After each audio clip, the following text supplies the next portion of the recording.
اس کے بعد ان مذاکرات کو کیا دنیا قبول کرے گی؟ کیا عوام جو ہیں پوری دنیا کے وہ ان مذاکرات کو قبول کریں گے؟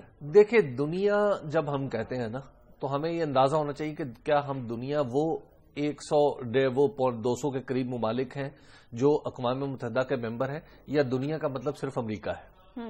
غالباً جب آپ بات کر رہی ہیں تو میں اور ہم سب جب بات کرتے ہیں افغانستان کے تناظر میں، تو جب ہم دنیا کہتے ہیں ہمارا مطلب ہوتا ہے امریکہ۔ کیا امریکہ اس سیٹ اپ کو قبول کرے گا اور امریکہ کے خلاف کوئی رد عمل تو نہیں پیدا ہوگا؟ میرا نہیں خیال کوئی رد عمل پیدا ہوگا۔ جتنا یورپ تھک چکا ہے، جتنا خود امریکہ تھک چکا ہے، جتنا یہ پورا خطہ تھک چکا ہے، میرا نہیں خیال کوئی رد عمل پیدا ہوگا، اور بڑے آرام سے مذاکرات ہو جائیں گے۔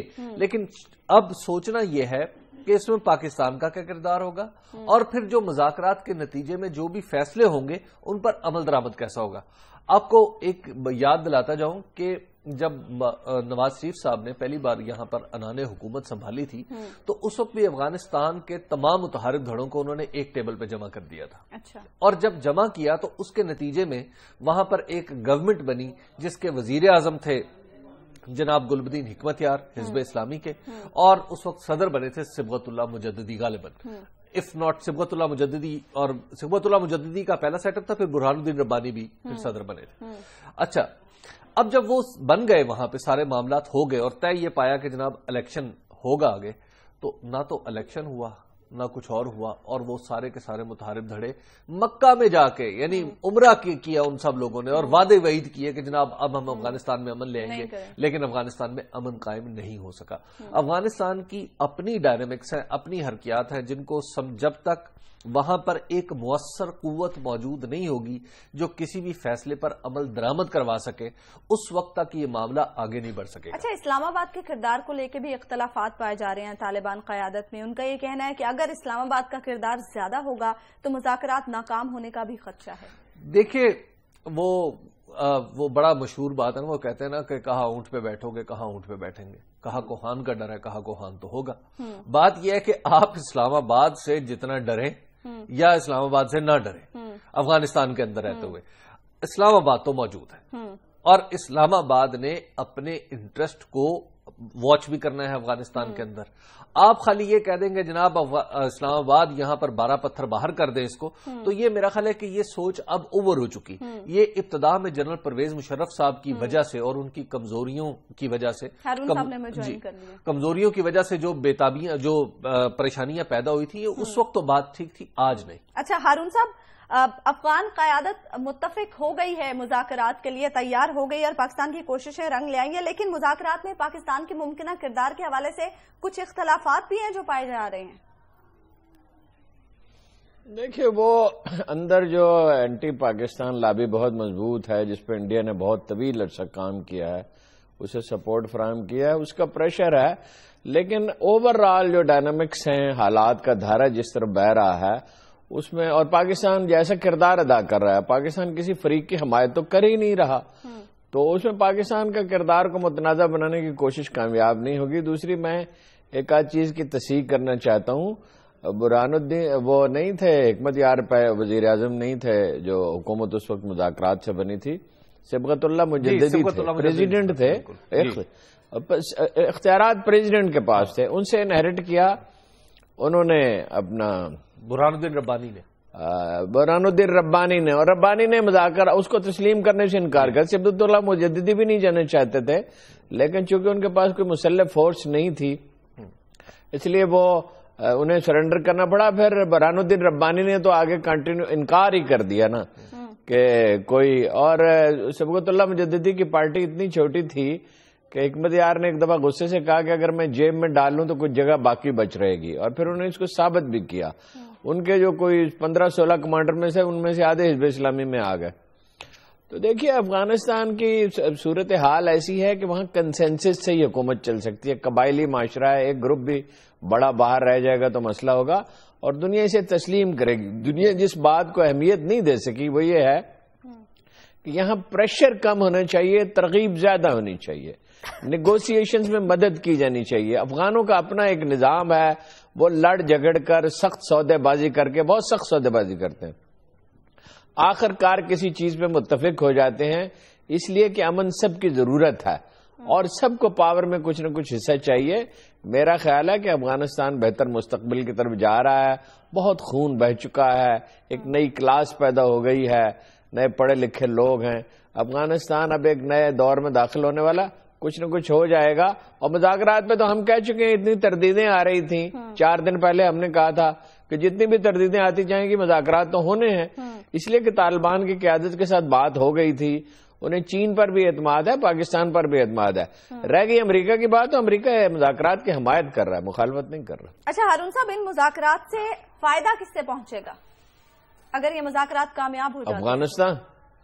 افغانستان کو فائدہ پہنچے گا, دنیا کو فائدہ پہنچے گا, پاکستان کو فائدہ پہنچے گا. اقبال نے کہا تھا کہ آسیا یک پیکر آب و گلست, ملت افغان دریں پیکر دلست, از فساد او فساد آسیا, از کشاد او کشاد آسیا. افغانستان جو ہے وہ ایشیا کا دل ہے. اگر اس میں فساد پیدا ہوگا تو سارے ایشیا میں فساد ہوگا. ہم نے دیکھا ہے, دیکھیے ایک بڑا تھنکر وہی ہوتا ہے جو ان چیزوں کا ادراک کر سکتا ہے. تو یہ اس ساری دنیا کے فائدے میں ہے کہ افغانستان میں امن ہو, کنسنسس ہو, اور وہ امن برقرار رہنے والا ہو اور سبھی کی نمائندگی ہو. اس میں ایک پوائنٹ اور بھی ہمیں ذہن میں رکھنا دوسرا یہ کہ افغان طالبان کو پاکستانی طالبان سے کمپیئر نہ کریں. انہوں نے اپنے ملک کی آزادی کی جنگ لڑی ہے, ان کے نظریات سے ہمیں اختلاف ہو سکتا ہے اور ہے, لیکن وہ پاکستانی طالبان کی طرح بازاروں میں اور مارکیٹوں میں اور مساجد میں اور امام بارگاہوں میں دھماکے نہیں کرتے. آپ کے پوائنٹ پر بھی آئیں گے حبیب صاحب. ایک بریک کا وقت ہو گیا, بریک کے بعد بھی ڈسکشن کا سلسلہ جاری رکھیں گے.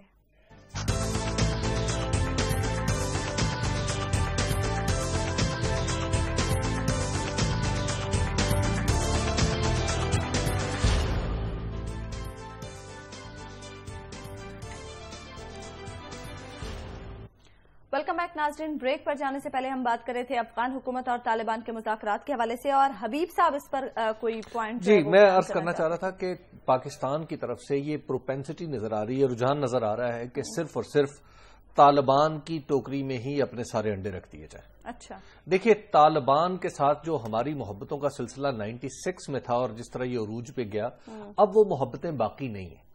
اب ہمیں اپنے مفادات کا دھیان رکھنا ہے اور صرف طالبان کو ہی سپورٹ نہیں کرنا, بلکہ طالبان کے علاوہ ہمیں دیگر فورسز کے ساتھ جو افغانستان کے اندر موجود ہیں ان کے ساتھ اپنے رابطے رکھنے چاہیے, اور نہ صرف رکھنے چاہیے بلکہ انہیں مضبوط بنانا چاہیے.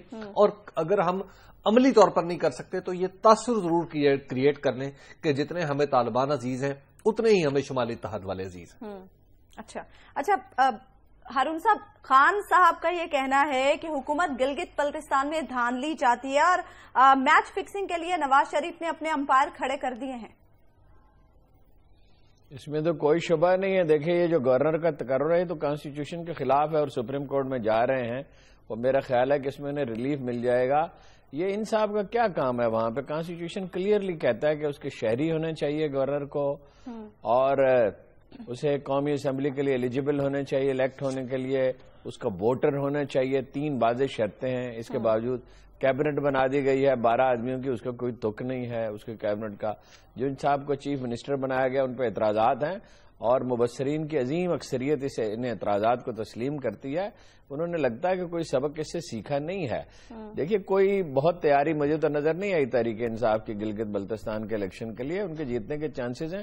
اپنی فتح کو بالکل اس طرح وہ خراب کر رہے ہیں جیسے 77 میں بھٹو نے خراب کیا تھا. وہ جیت رہے تھے مگر انہوں نے 2/3 میجارٹی حاصل کرنے کے لیے دھاندلی کی, اور اس کے نتائج آج تک ہم بھگت رہے ہیں. ایسی کشیدگی پیدا ہوئی.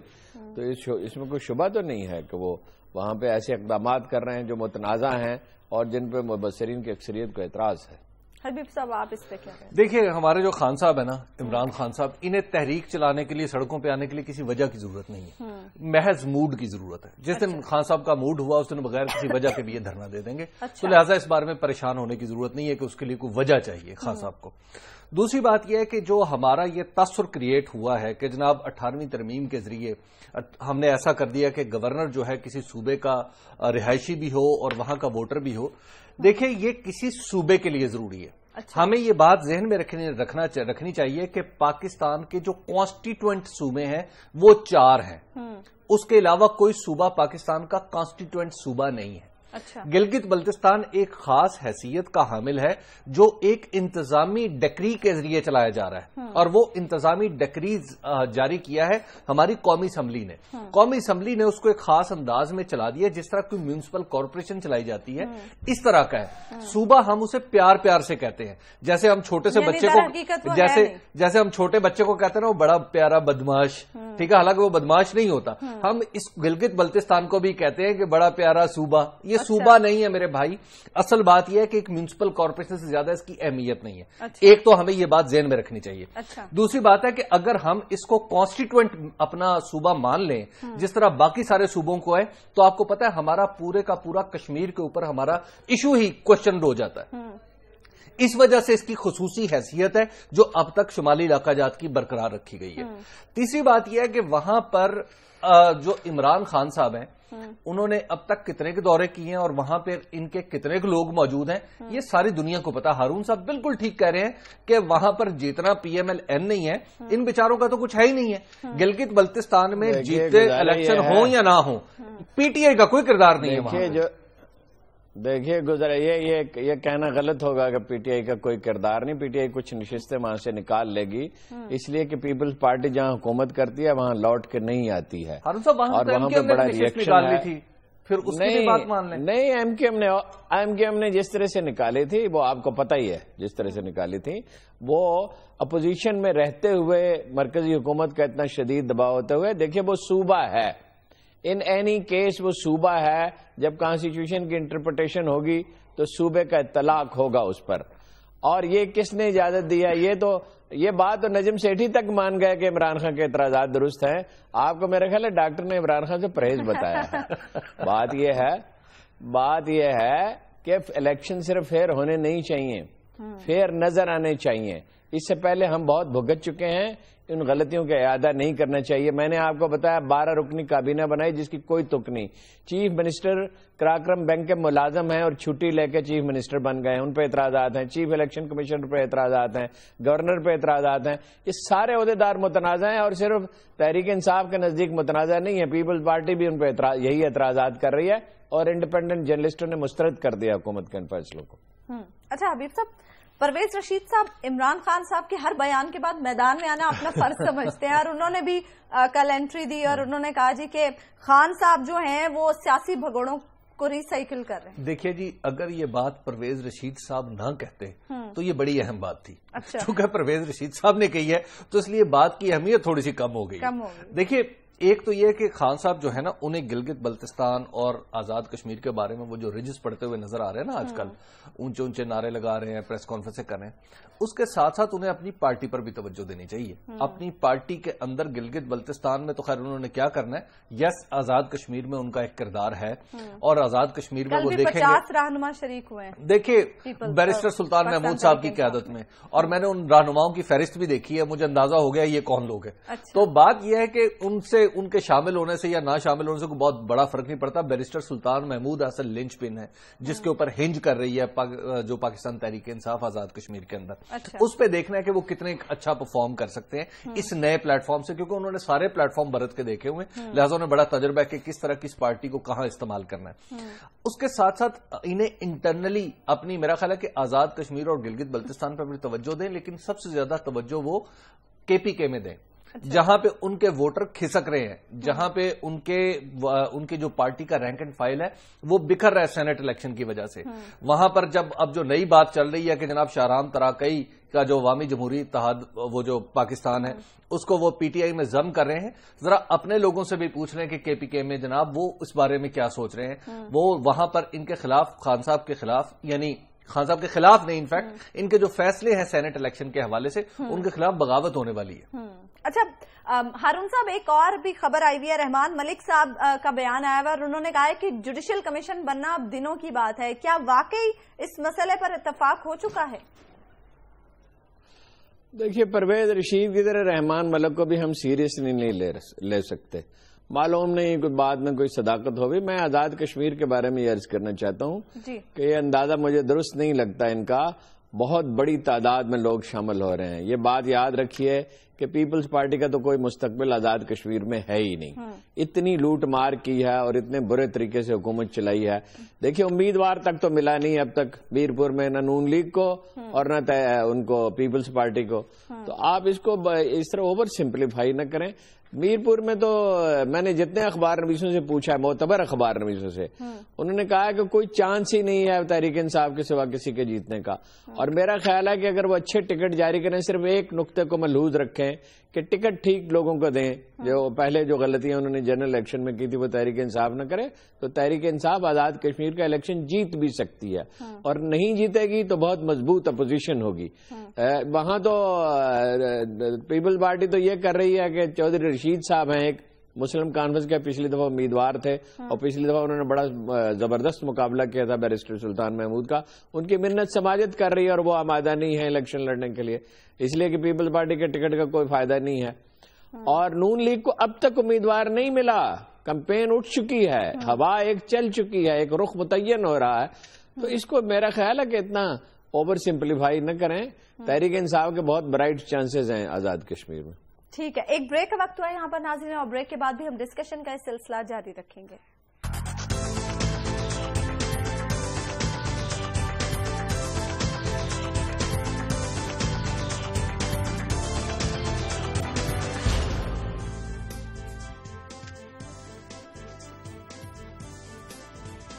ویلکم بیک ناظرین. بالآخر سعودی عرب کو بھی خیال آ گیا ہے اور سعودی عرب میں عالمی کانفرنس جاری ہے جس کا عنوان ہے اسلام اور دہشت گردی کے خلاف جنگ.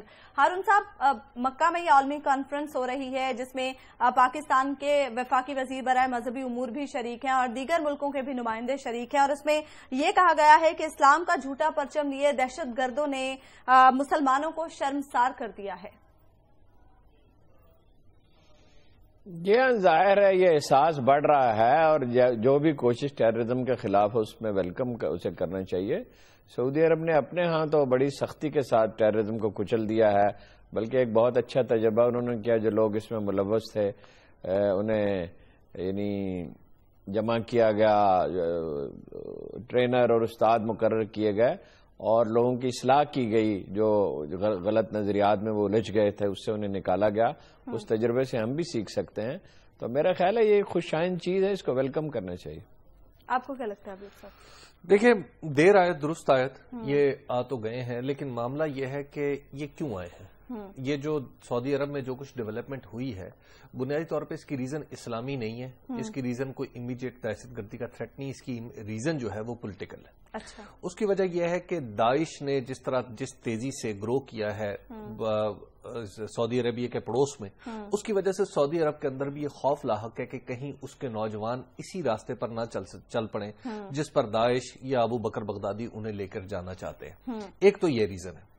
دوسری طرف یہ ہے کہ جو یمن میں، یعنی سعودی عرب کے بالکل ساتھ جسے سعودی عرب کا بیک یارڈ کہا جاتا ہے، وہاں پر ایک بغاوت کی کیفیت ہے، اور وہاں پر ایران کی کچھ فنگرز نظر آتی ہیں. ایران کی طرف سے کچھ دھاگے اور امریکہ کی طرف سے کچھ دھاگے جو ہے وہ یمن میں جاتے ہوئے بھی نظر آتے ہیں. کہ وہاں پر جس طرح وہاں کی جو کمیونٹی جو سنی نہیں ہے لیکن شیعہ کے قریب ہے، اس وجہ سے وہاں پر جتنا بڑی ڈسٹربنس کریٹ ہو رہی ہے وہ بھی ایک پرابلم سعودی عرب کے لیے ہے.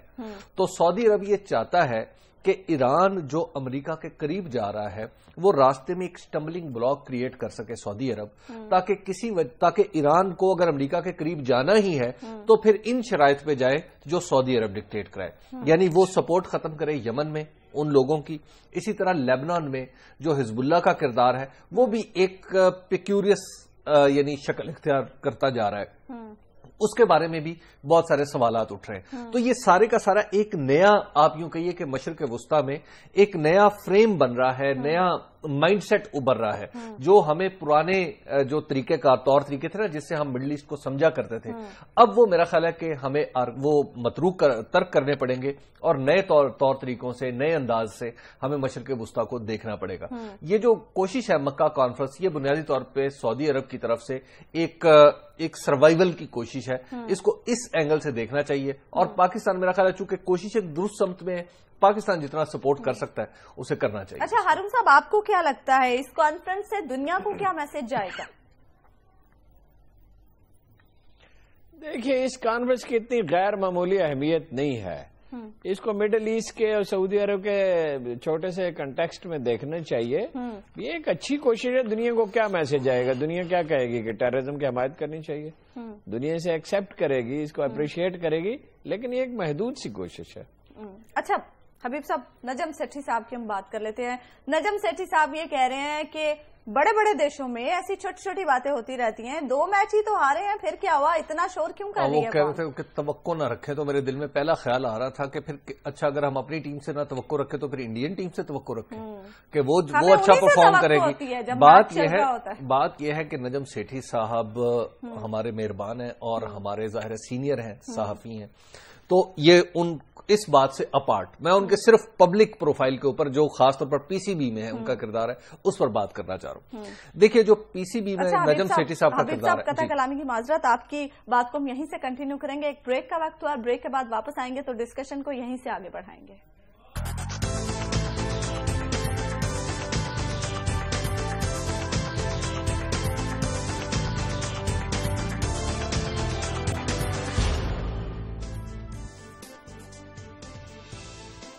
ویلکم بیک ناظرین. بریک پر جانے سے پہلے ہم نجم سیٹھی صاحب کے حوالے سے بات کر رہے تھے. حبیب صاحب، نجم سیٹھی کے حوالے سے بھی ہم بات کریں گے، لیکن ابھی ہم نے ایک بریکنگ نیوز دیکھی کہ سپریم کورٹ کے سابق جج جسٹس ریٹائرڈ رانا بھگوان داس صاحب جو ہیں وہ انتقال کر گئے ہیں. دیکھیں جی، یہ بڑے مارکے کے آدمی تھے اور بہت زبردست آدمی تھے. پاکستان میں جن لوگوں کو عدلیہ جیسے نازک شعبے میں بہت عزت ملی ہے یہ ان میں سے ایک تھے، بلکہ ان میں سے چند ایک میں سے ایک تھے. رانا بھگوان داس صاحب کا جو اصل کردار تھا وہ 2007 میں سامنے آیا جب جنرل پرویز مشرف نے معزول کیا جناب افتخار محمد چودھری کو. تو اس وقت یہ بھارت میں تھے، کسی اپنے رشتہ داروں سے ملنے اور یا کسی دیگر کام سے گئے ہوئے تھے.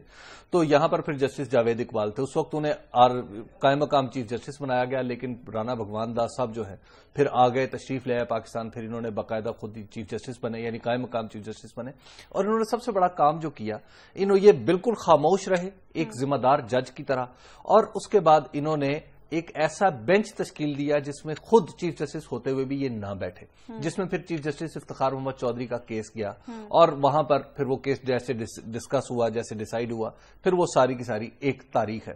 رانا بھگوان داس صاحب کے بارے میں آپ کو دلچسپ ایک بات بتاؤں کہ رانا بھگوان داس صاحب جو تھے وہ بہت مذہبی آدمی تھے، اسلام سے غیر متعصب تھے بالکل، اگرچہ ہندو تھے عقائد کے اعتبار سے، بالکل غیر متعصب تھے، اور حضور اکرم صلی اللہ علیہ وآلہ وسلم کی ذات والا سے بے پناہ محبت تھی ان کی. اور انہوں نے کچھ نعتیں بھی کہی ہیں، اردو میں کچھ نعتیں بھی انہوں نے کہی ہیں. لیکن ایک دلچسپ آپ کو بات بتاؤں کہ رانا بھگوان داس صاحب سے ایک دوست ملے، میرے مشترکہ جاننے والے تھے جو، وہ ایک دفعہ ملے تو انہوں نے ان سے پوچھا کہ آپ کی خواہشات میں کوئی ایسی بھی ہے جو پوری نہیں ہوئی؟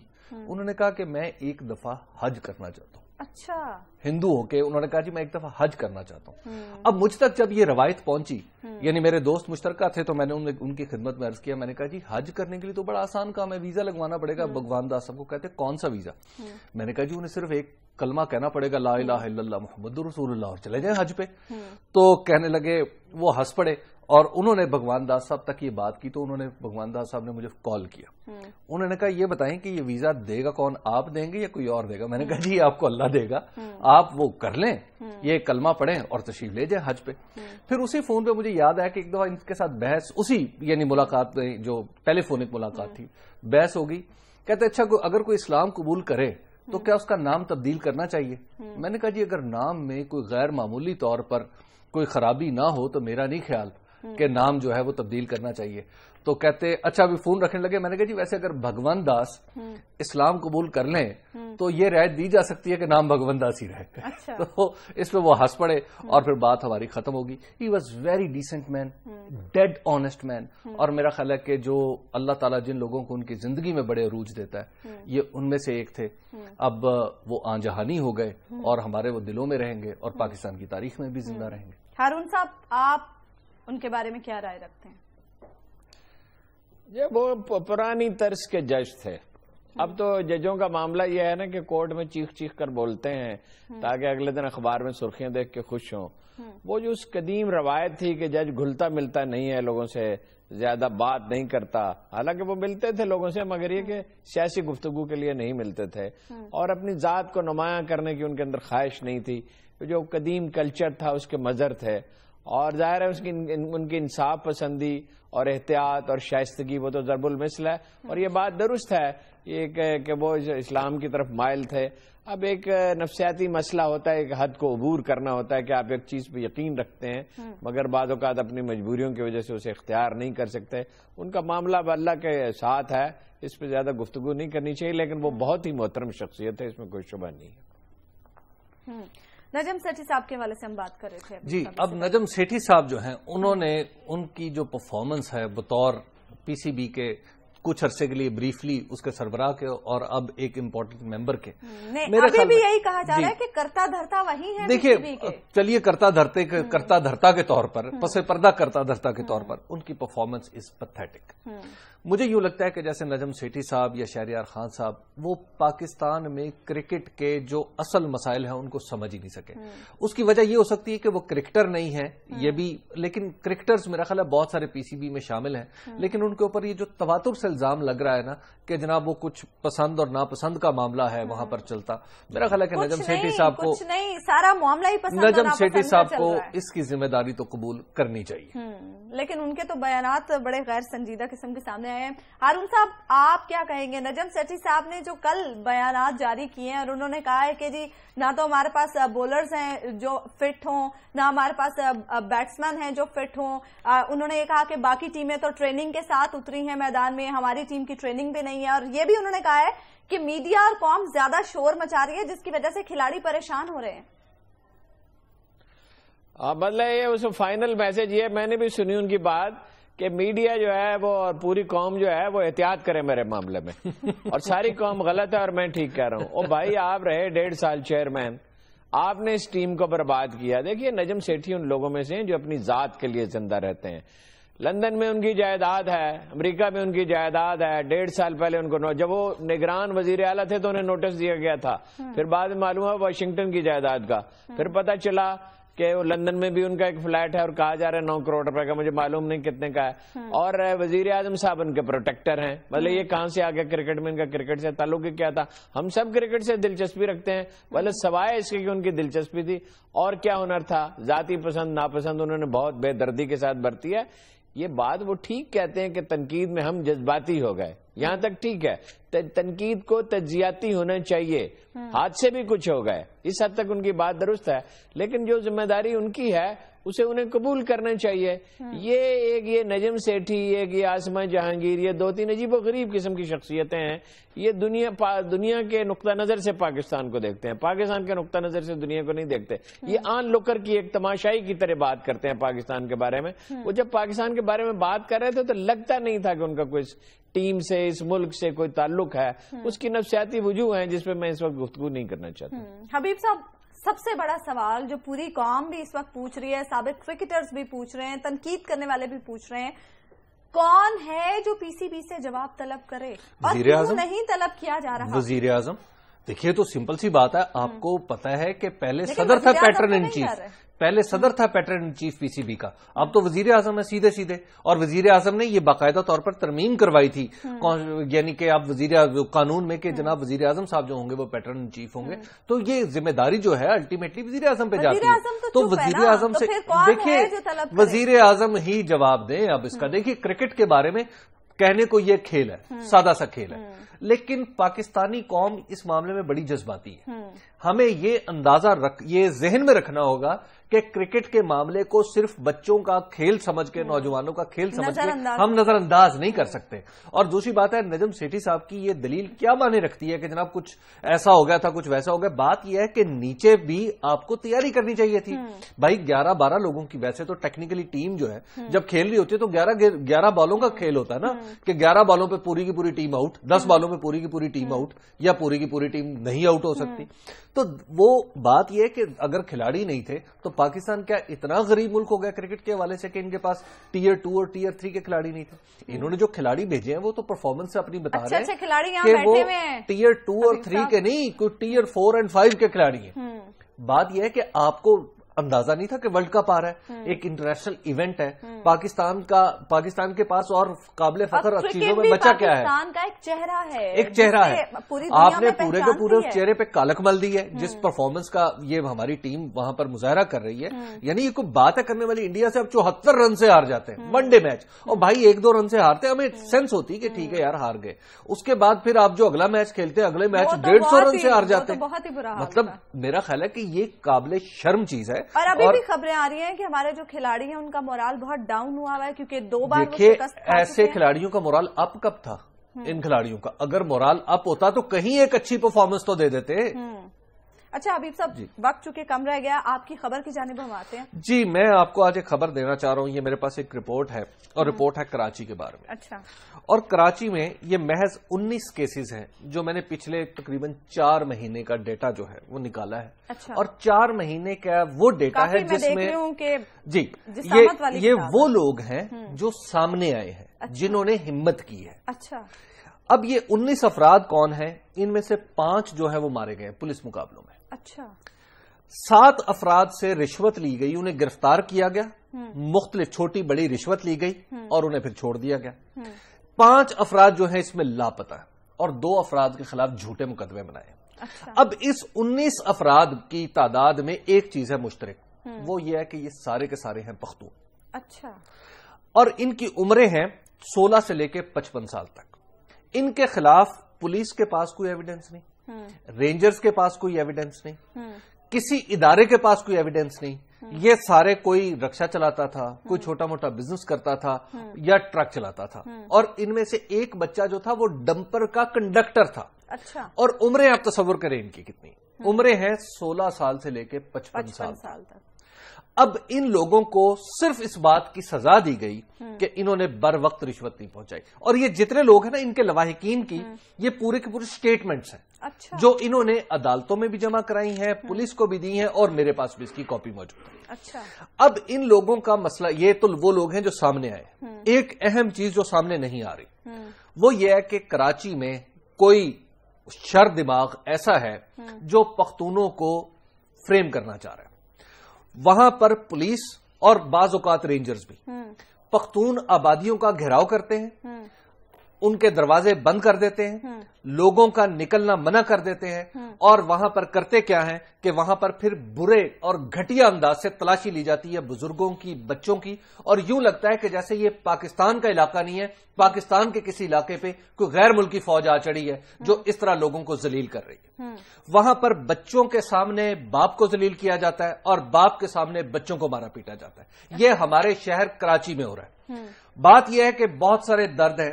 میں خود مطلب دیکھیے یہ ہمیں پاکستان بڑی مشکل سے ملا تھا اور یہ کراچی شہر جو ہے یہ ہمارے ماتھے کا جھومر ہے.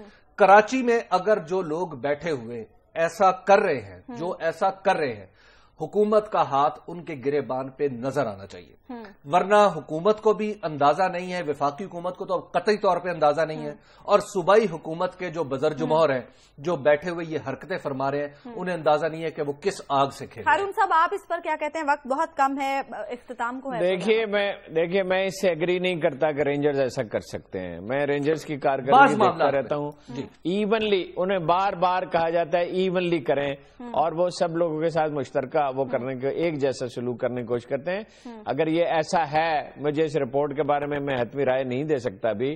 اگر ایسا ہے تو پولیس اس کی مرتکب ہے، اور ہم سب جانتے ہیں کہ پولیس کیا کرتی ہے. تھانے بیچے جاتے ہیں، پیسے جمع کیے جاتے ہیں اور بڑے پیمانے پر رشوت ستانی کی جاتی ہے. یہ تو ایک بات ہے، یہ کہہ رہے ہیں نا کہ آبادی کو گھیر لیا جاتا ہے اور لوگوں کو پکڑا جاتا ہے اور پیسے مانگے جاتے ہیں. میں نے تو کل ایک کالم لکھا کہ وہ زرداری صاحب کے ایک مقرر کردہ راو انوار صاحب ہیں ایس ایس پی ملیر کے، تو ان کے بارے میں تو یہ الزام ہے کہ ان کے مخالفین کو پکڑ لیتے ہیں، ان سے بھتہ وصول کرتے ہیں. کراچی کے اخبار نویس بالعموم کہتے ہیں میں نے اس کی تحقیقات کا مطالبہ کیا، اور انہوں نے کئی لوگوں کو ٹرانسپورٹروں کے باہمی جھگڑوں میں کہا جاتا ہے، الزام ہے کہ مار ڈالا ہے، اور وہ ایران سے پٹرول کی سمگلنگ میں ملوث ہیں. کراچی پولیس کی حالت تو بہت بری ہے. اور اس پہ شرجیل میمن صاحب کہتے ہیں کہ کوئی اس پہ بات نہیں ہوئی ایپیکس کمیٹی میں. اور خورشید شاہ کہتے ہیں دھمکی دی ہے کہ ایپیکس کمیٹی میں وزیر اعظم صاحب نوٹس لیں، ایپیکس کمیٹی ملک نہیں چلا سکتی اور اس کے خطرناک نتائج برآمد ہو. کیا مطلب ہے خطرناک نتائج؟ گا کہ پولیس کو اجازت دے دی جائے جو مرضی کرتی رہے. یہ مقدمہ وہاں تو آپ نے لڑا نہیں چیف آف آرمی اسٹاف کے سامنے, اور پبلکلی دھمکیاں آپ دے رہے ہیں. کراچی پولیس کی حالت بہت بری ہے. دیکھیے وہ حیات صاحب, شاید حیات صاحب کو پیچھے ہٹایا گیا. اس حوالے سے ہم کل کے پروگرام میں مزید تفصیل سے بات کر لیں گے. اس حوالے سے کل کے پروگرام میں مزید تفصیل سے بات کریں گے. آج کا پروگرام اپنے اختتام کو پہنچا. آپ سے ملاقات ہوگی انشاءاللہ کل. تب تک کے لیے اللہ نے کے بعد.